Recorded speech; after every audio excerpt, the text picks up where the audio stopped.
December 24, 1942. Near the dusty ridges of Tobruk Gap, Tunisia. The North African sun was sinking behind the Atlas Mountains when an eerie silence swept across the valley. American infantry crouched in the scrub, staring at the horizon where German armor moved like dark thunder. The earth trembled as panzer engines roared to life, steel treads grinding through sand and stone. For days, the men had watched those tanks roll through their lines like unstoppable giants. Rifles and grenades had done nothing.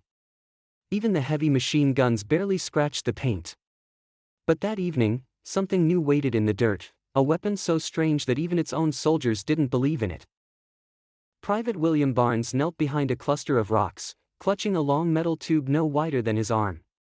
It looked primitive, even laughable, a hollow pipe with two fins of wire trailing from its end. His squad had nicknamed it the stovepipe, and some had joked it was better suited for Christmas fireworks than war. The officers said it could kill a tank. The men doubted it. But they had no other choice. The panzers were closing in, and the air was shaking with the growl of approaching steel. The first German tank crested the ridge, its turret scanning the horizon. A second followed, then a third. Their gray hulls gleamed in the dying sunlight, confident, precise, unstoppable. The crews inside had learned to fear nothing the Americans carried. The Germans knew the M3 anti-tank gun could be outflanked, and bazooka or not, the Americans had no miracle weapon. Yet something different was unfolding, the stillness before an untested shot. Barnes steadied his hands, sighting the weapon's crude iron rail on the lead tank. The rocket was loaded, its fins trembling slightly. His loader whispered a quick prayer and ducked. Barnes exhaled. A hiss. A flash. The tube spat fire and smoke. The rocket streaked low across the desert and slammed into the panzer's side. A dull thud, then, silence. A heartbeat later, the tank erupted. The explosion threw black smoke into the sky, the turret lifting off its ring. The German crew spilled out, confused, screaming, one of them collapsing beside the burning hull. For a brief, stunned moment, both sides froze. The Americans couldn't believe it. A useless pipe had just killed a tank. The remaining panzers reversed, their commanders shouting over the radio in disbelief. Barnes reloaded, his hands trembling, sweat streaking his face beneath the helmet. When the second rocket whooshed away, it hit another tank square in the engine deck, blowing it apart in a burst of dust and flame. The line of steel that had once been invincible now burned in the valley. Word spread quickly through the American ranks. The stovepipe worked. The men who had doubted it moments before were now cheering, their voices carried by the wind. But beneath the excitement lay something else, realization. This was no accident. This new weapon, crude as it looked, had just rewritten the rules of infantry combat. The Germans were not slow to notice. Reports came in of mysterious rockets tearing through armor that had once been thought impenetrable. Field officers described the weapon as a small artillery tube, assuming it was an isolated invention. Some even dismissed the incident entirely, blaming poor tactics or ammunition storage. But by the following week, more tanks had fallen to these strange bursts of fire. The name bazooka began circulating through the American lines, borrowed from a comedian's musical contraption back home. Soldiers joked about it, but behind the laughter lay a new sense of power. For the first time, a foot soldier could destroy a tank alone. To the Germans, this was a humiliation. They had prided themselves on armored superiority, their panzers forming the spearhead of Blitzkrieg itself. Against British or Soviet guns, they had prevailed through speed and precision. But now, American infantrymen, green, undertrained, often frightened, had struck fear into the heart of the armored corps. The battlefield dynamic shifted. Infantry began moving with renewed courage, advancing where once they would have scattered. In the days that followed, at dusk and dawn, the deserts of Tunisia echoed with the sharp hiss of rockets. German crews grew paranoid, scanning ridgelines and gullies for the faint glint of a tube. Their commanders ordered armor units to keep distance from infantry zones, a tactical retreat disguised as caution. It was the beginning of a psychological war, a new kind of terror, silent until it screamed to life. Yet the bazooka was far from perfect. Its accuracy was fickle, and its rockets unreliable. Many failed to detonate, fizzing harmlessly into sand. Soldiers called them duds. Others misfired entirely, leaving trails of smoke that gave away positions. Still, in the desperate battles of Tunisia, even an imperfect miracle was enough. For the first time, ordinary men could look at an oncoming tank and think, we might stand a chance. Behind the front lines, engineers and ordnance men worked tirelessly to refine the weapon. They examined rocket casings warped by heat, adjusted propellant charges, and experimented with new warhead shapes. In workshops made of canvas and sandbags, they disassembled spent launchers and rebuilt them with salvaged parts. It was crude engineering under fire, but it worked. Each week, the weapon grew more dependable, more lethal. American commanders began to recognize the potential. Infantry units were now being supplied with bazookas in 2s and 3s. Platoons trained to coordinate their shots, learning to ambush tanks from gullies and ruins. Tactics shifted from retreat to resilience. The Germans had no idea how quickly this small weapon was multiplying. One German officer wrote in frustration that his tank crews were haunted by invisible guns carried by ghosts. Another noted how the Americans use a pipe that spits fire, and our armor bursts. By February 1943, entire panzer platoons hesitated to enter narrow passes. The myth of invincibility, the armored fist of the Reich, was cracking, one rocket at a time. But the story of the bazooka's rise was only beginning. What the soldiers at Taburba Gap didn't yet know was that their crude green tubes were part of a larger transformation. In hidden American factories, thousands more were being assembled, faster, lighter, deadlier. The engineers behind them were perfecting a new kind of shaped charge, capable of slicing through inches of hardened steel with focused fire. The weapon that had started as a laughingstock was about to become the backbone of American infantry firepower. And soon, in the next great battles of North Africa, the Germans would learn that what they once mocked as a toy was, in truth, a silent revolution. The useless pipe was about to change the face of warfare forever. In the months following the first shocking engagements at Taburba, the weapon once dismissed as a toy began its transformation into a battlefield legend. Behind the lines, American ordnance engineers and factory workers pored over test data, field reports, and shattered fragments of German armor. What they discovered would redefine the science of anti-tank warfare. The secret wasn't brute force, it was geometry.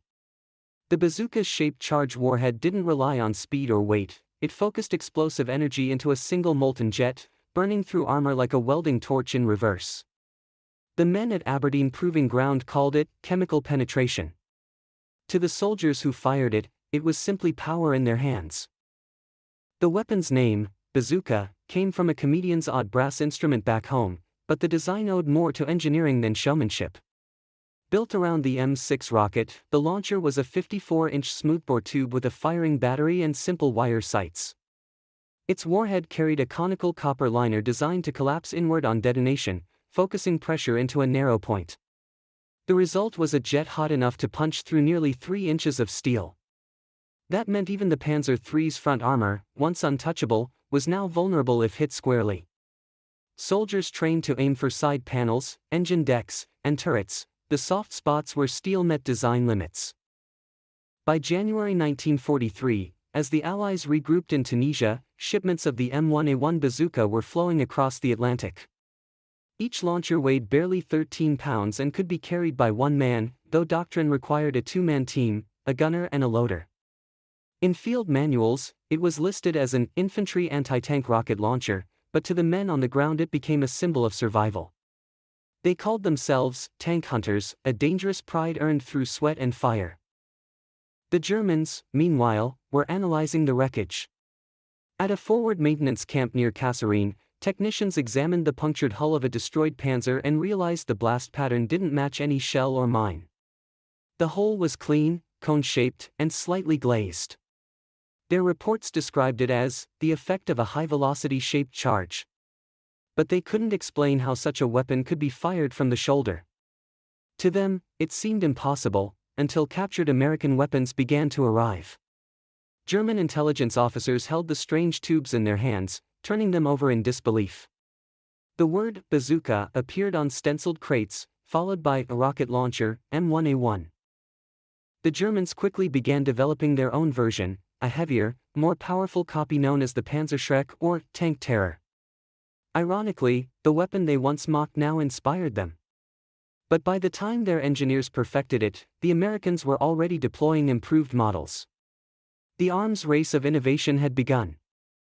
In Tunisia's rocky valleys, the first large-scale test of the bazooka's effectiveness came in February 1943, the Battle of Kasserine Pass. It was the U.S. Army's baptism by fire against Field Marshal Erwin Rommel's seasoned Afrika Corps. The Americans, inexperienced and spread thin, faced a brutal assault from German armor and artillery. Early on the morning of February 19, the thunder of tank engines rolled through the pass. Dust clouds rose like storm fronts. Infantry scrambled for cover as shells exploded across the ridge lines. Among them, in the 26th Infantry Regiment, Sergeant James Lawton and his loader Corporal Miles took position near a narrow defile. They carried one of the newer M1A1 bazookas, its battery freshly fitted, its rockets warmed near the fire to prevent misfires. The ground trembled as Panzer IVs advanced through the gap. German machine guns ripped across the slope, cutting down brush and men alike. Lawton steadied his launcher. Miles slid in the rocket. When the tank came into view, its gray hull blotting out the horizon, Lawton fired. The rocket shrieked across the open pass and struck the turret's side with a flash. A second later, fire burst from the hatch. The blast halted the German column. Smoke poured into the pass. American riflemen cheered, briefly, before artillery fire rained down in reply. The battle raged for hours, chaotic and unforgiving. Yet through the smoke, more bazookas fired, their white trails streaking like comets. Several tanks were hit, others damaged, forcing the Germans to maneuver more cautiously. What had begun as a rout became a slugging match. For the Germans, it was disorienting. They had expected to roll through American lines as they had the French months before. Instead, they faced ambushes where infantry melted into the rocks, firing invisible rockets that struck with terrifying precision. German after-action notes described infantry with portable tubes launching fire bolts capable of penetrating armor. Crews reported panic as they tried to identify threats hidden in dust and shadow. The psychological impact was immense. Every bush or ruin might conceal a man with a weapon that could end them in seconds. Behind this battlefield chaos was a network of quiet geniuses, American engineers and factory laborers who had turned theory into survival. Edward Ewell, a young engineer from the Army Ordnance Department, had designed the launcher itself, while Dr. Clarence Hickman at the National Defense Research Committee had refined the rocket stabilization system. Together, they produced a weapon that could be built cheaply and used by anyone. In Detroit and Chicago, factory workers, many of them women, assembled launchers on long wooden tables, testing each ignition wire by hand. Every one of those weapons carried the fingerprints of those who had never seen battle, but who shaped its outcome nonetheless. As the Battle of Kasserine waned, the lessons became clear. The bazooka couldn't win battles alone, it needed discipline, teamwork, and courage. Misfires were still common, the rockets were fragile, and the batteries unreliable in desert heat. But when it worked, it changed everything. Infantrymen learned to strike from flanks, from gullies and behind wrecks, using the terrain to close within 100 yards before firing. For the first time since the war began, infantry no longer felt like prey before the armored divisions. In one engagement near Thala, a German tank platoon advancing through a wadi was ambushed by a small American detachment armed with bazookas. 4 rockets, 4 hits, 3 tanks destroyed, 1 crippled. The rest retreated in confusion. German officers later recorded that their armor could no longer advance without infantry protection. That single sentence marked a shift in doctrine. The balance between tank and man had tilted. By spring 1943, as the Allies prepared to push toward Bizerta and Tunis, the once doubted bazooka was now standard issue across American divisions. Field commanders requested more with every convoy. Crews named their launchers, decorating them with chalk drawings and jokes. The useless pipe had become the soldier's best friend, a symbol of ingenuity born from desperation. And yet, behind the triumph, the weapon's full potential remained untapped. Engineers were already sketching new variants, lighter tubes, stronger batteries, warheads capable of piercing even thicker armor. The arms factories in the United States buzzed with innovation, their machines humming day and night. What had begun as a desperate experiment was evolving into a family of weapons that would soon spread across the world. But before that evolution could take shape, the bazooka would face its greatest test, the battlefields of Europe. There, amid hedgerows, snow, and ruins, it would not only destroy tanks but shape morale, strategy, and the very psychology of war. By the summer of 1943, as the desert winds of North Africa quieted and Allied troops prepared to invade Sicily, the bazooka had already earned a place in history. What began as a crude, doubted invention had transformed the very rhythm of battle. Soldiers carried it like a promise that no tank, no matter how monstrous, could dominate unchecked. The weapon's psychological weight was immense. It gave infantrymen something more than firepower, it gave them belief. For the first time since the war began, they no longer saw tanks as invincible. That shift, invisible yet powerful, rippled across every front. German officers noticed it too. Reports filtered back to Berlin describing American rocket tubes that allow the enemy to attack armor at close range. Crews began welding spare track links and sandbags to their hulls, desperate to counter a weapon that seemed to melt steel. It was the first time in the war that the mere possibility of encountering a handheld anti-tank weapon dictated movement. Tank commanders changed tactics, keeping infantry close and avoiding tight terrain. The blitzkrieg rhythm, speed, surprise, encirclement, began to slow. One tube had rewritten doctrine. The bazooka's story was not just one of engineering, but of adaptation. Each battlefield became a test range. In Sicily, American and British troops learned to use the weapon against concrete bunkers and machine gun nests, finding that its shaped charge could shatter walls and pillboxes. In Italy, the steep terrain of Monte Cassino turned it into an anti-fortification tool, blasting open stone positions that artillery couldn't reach.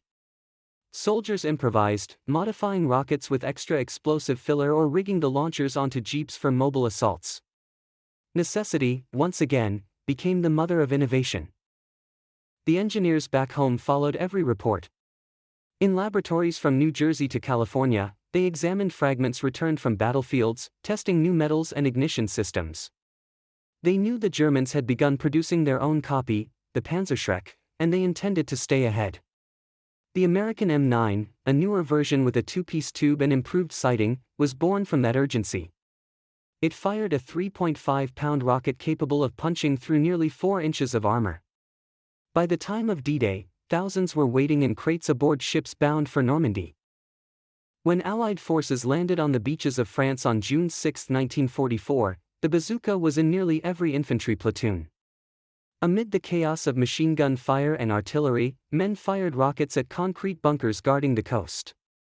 The explosions tore open firing ports, silencing nests that had pinned down entire companies.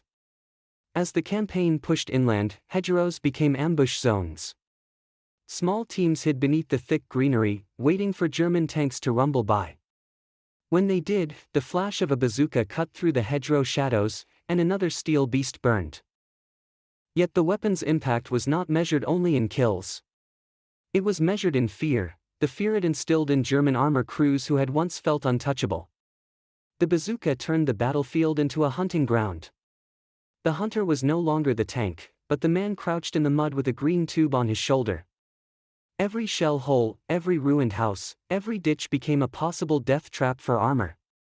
This shift forced German doctrine to evolve mid-war, compelling them to divert resources toward countermeasures, heavier armor, protective skirts, and infrared detection equipment. But no matter how thick the plates became, somewhere a new warhead was being forged to match it. The psychological divide grew wider. Allied troops, emboldened by this balance of power, pressed forward with renewed aggression. Veterans later spoke of the bazooka not as a mere weapon, but as a faith in metal. It was light enough for one man, powerful enough to halt a tank, and simple enough to repair in the field. That simplicity was by design. Edward Yuill and Clarence Hickman had insisted that the weapon be soldier-proof, easy to assemble, harder to misuse. It worked in mud, in snow, in the choking dust of deserts. It was the everyman's cannon, the weapon of the ordinary soldier against the machine age. As the Allies advanced into Germany, the weapon evolved further. Bazooka teams began operating in coordinated squads, striking tanks from multiple directions to ensure at least one hit. Infantry manuals taught ambush tactics specifically built around the weapon's use. And on the Eastern Front, Soviet engineers, having received samples through Lend-Lease, developed their own versions, the RPG family that would define warfare for decades to come. When the war ended, the numbers told a staggering story. Tens of thousands of bazookas had been produced, millions of rockets fired. They had destroyed or disabled countless enemy tanks, bunkers, and vehicles across Europe, Africa, and the Pacific. But beyond the raw statistics lay a deeper truth, that the bazooka had redefined warfare itself. For centuries, heavy armor had dominated the battlefield. Now, power had shifted back to the individual. A soldier with courage and a single rocket could change the outcome of an engagement. The weapon's influence didn't end with the war. In the Korean conflict, its descendants, the M20 Super Bazooka and later rocket launchers, faced Soviet-made T-34s in the mountains of the peninsula. In Vietnam, the same core principle, the shaped charge, evolved into the M72 law. Across the Cold War, that idea, portable anti-armor firepower, became a cornerstone of infantry design worldwide. What began as a crude tube in the hands of frightened soldiers in Tunisia had become a symbol of the modern battlefield. But perhaps its greatest legacy was not technical, but human. The bazooka represented the ingenuity of engineers and the courage of soldiers, a fusion of science and sacrifice. It was born in workshops, perfected in deserts, and immortalized in the fields of Europe. It reminded the world that innovation often starts with doubt, and victory often begins with those willing to trust in something unproven. In interviews decades later, veterans still remembered the weapon's hiss, the smell of burnt propellant, the sight of a tank erupting in flame. Some spoke of fear, others spoke of pride. But all agreed on one thing: it gave them hope. In a war defined by machines, it restored a sense of balance, man against metal, courage against might. When a reporter once asked an aging engineer what he thought of his invention's place in history, he paused and smiled. "We gave the ordinary soldier a chance," he said quietly. And sometimes, that's all history needs. From the sands of Tunisia to the snow of Ardennes, from makeshift test sites to the assembly lines back home, the bazooka was more than a weapon. It was a declaration that ingenuity could level the battlefield, that courage could light a spark against overwhelming odds. And when that first rocket whooshed out of its green tube and struck steel in the African dusk, the world changed. In that instant, a new age of warfare began, one where the powerless found their fire, and a so-called useless pipe became the weapon that humbled giants.